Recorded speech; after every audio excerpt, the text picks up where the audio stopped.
Have you ever thought about what captures your attention during a lesson?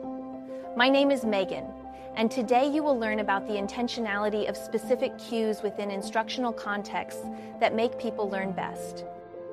The signaling principle, derived from Mayer's 12 Principles of Multimedia Learning, showcases the essentiality of using cues to highlight information that should be focused on by the target audience. The 5 principles of signaling consist of using text summaries and headers, text phrases, emphasis cues, graphic cues, and anti-cueing in animations.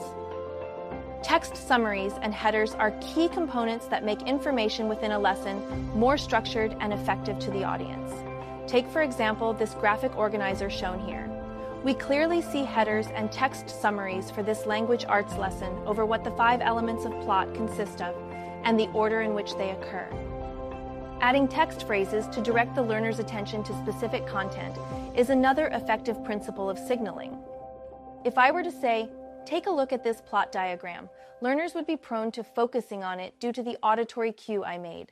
I would continue providing information about the plot diagram, highlighting that the purpose of it is to portray the tension increasing and decreasing as the story progresses. The probability of successful learning would increase due to this method of instruction. Emphasis cues, including color, bolding, highlighting, and spotlighting throughout text and graphics, allow learners to process and retain information more effectively. The plot diagram shown on the screen is color-coded to represent and match to the text off to the left of the screen.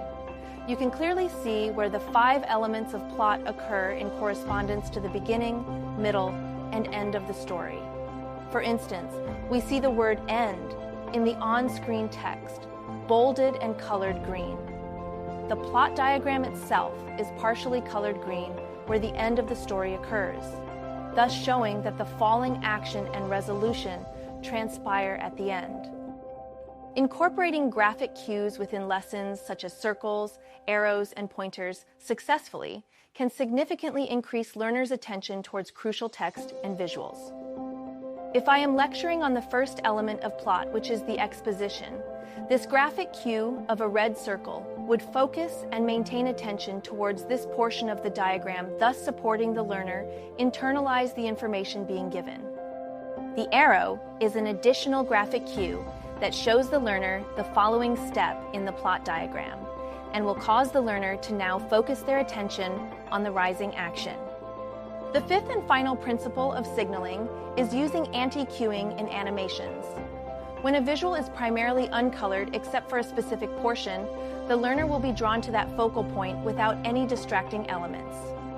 The plot diagram shown previously is now de-emphasized by the shading cues with the exception of the climax portion. This will lead the learner to have a better understanding of what the climax of a story is when given information regarding it. You have now learned the 5 principles of signaling, which consist of text summaries and headers, text phrases, emphasis cues, graphic cues, and anti-cueing in animations. I hope that this video gave you insight on how essential signaling is in the world of multimedia learning. Thank you for watching.